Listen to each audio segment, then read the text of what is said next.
Alright guys, since posting my content about the S23 Ultra, I'm already getting a lot of comments talking about the shutter lag on this device. A lot of people saying a device this expensive and this premium should never have the shutter lag that it does. So in this video, I'm going to do my best to answer the question, how much shutter lag does this thing have and how big of a problem is it? So first thing we're going to do here is we're just going to take a bunch of pictures and you're going to be able to see firsthand what kind of delay there is. Now, I'm not using camera assistant. No settings have been changed. This is stock. So let's do that now.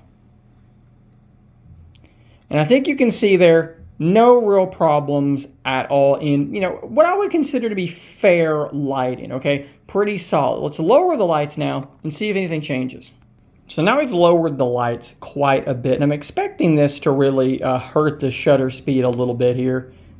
But honestly, it's pretty similar to how it was before. Let me swap this out for a Pixel 7 Pro, a device that nobody really talks about in terms of shutter lag, and see if it looks any different. All right, Pixel 7 Pro, same exact scenario.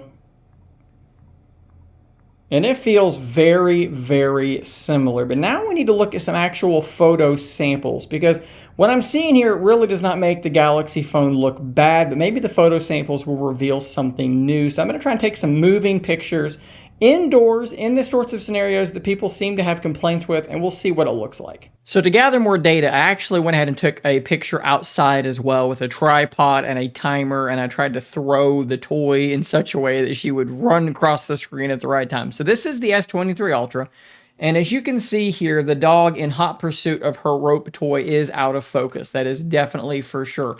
On the Pixel 7 Pro, though, she is also pretty similarly out of focus. But again, it's not really the well-lit times that people seem to have issues with shutter lag. It's when you're indoors in that slightly lower lighting. So let's look at some of those examples. Okay, so S23 Ultra up first, and what I did is I tried to basically run backwards, get her excited to sort of chase me, holding both phones, snapping the photo at the same time. And let's look here at how out of focus and blurred she is. Now, when we move to the Pixel 7 Pro, which you'll be able to recognize because it is in 16:9, it's more narrow, hey, she is actually in slightly better focus. They're both out of focus, but one is definitely worse than the other. Interesting. Now in the studio, Rutherford here was sort of slowly walking in this direction, and in that sort of scenario where you're not moving really, really quickly, the difference does shrink away. And in fact, I think that the S23 Ultra, probably because it's darker as well, actually took the better picture. But then here's another one where the S23 Ultra really, I'm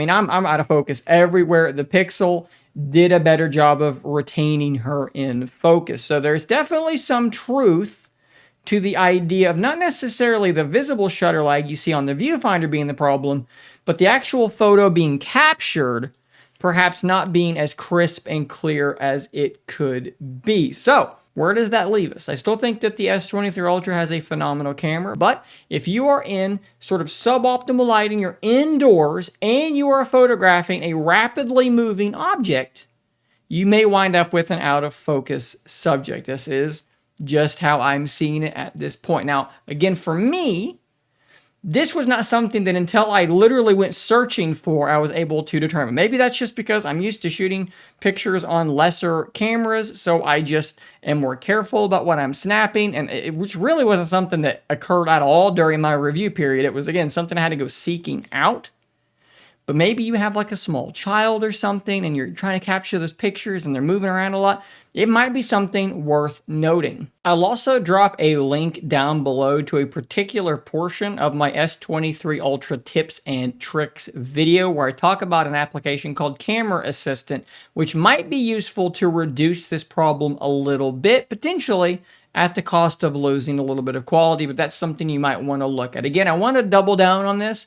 I personally don't see this as a big issue because I was only able to get it to happen in sort of severe edge cases, right? I'm having to go into a slightly darker room and get a dog to run in order to really get things to break down. When you're just taking normal photos that when I go to my Google Photos and I search for pictures taken by that phone, they all look phenomenal because none of them are that scenario. So you have to really think about this. How often are you taking pictures in that scenario? And if it's a lot, then you may need to consider looking at a different phone. If you're like me and the answer is almost never, then this might not be a problem at all for you. Hopefully I have armed you with the appropriate data to make that call for yourself. I don't think it's that big of a deal, but if you do, then fair enough. I don't have to convince you of anything. If you think it's a big deal, then it's a big deal to you, and I'm not going to tell you that you're wrong. Guys, thanks for watching. Subscribe for more videos just like this, and until next time, stay nerdy, my friends.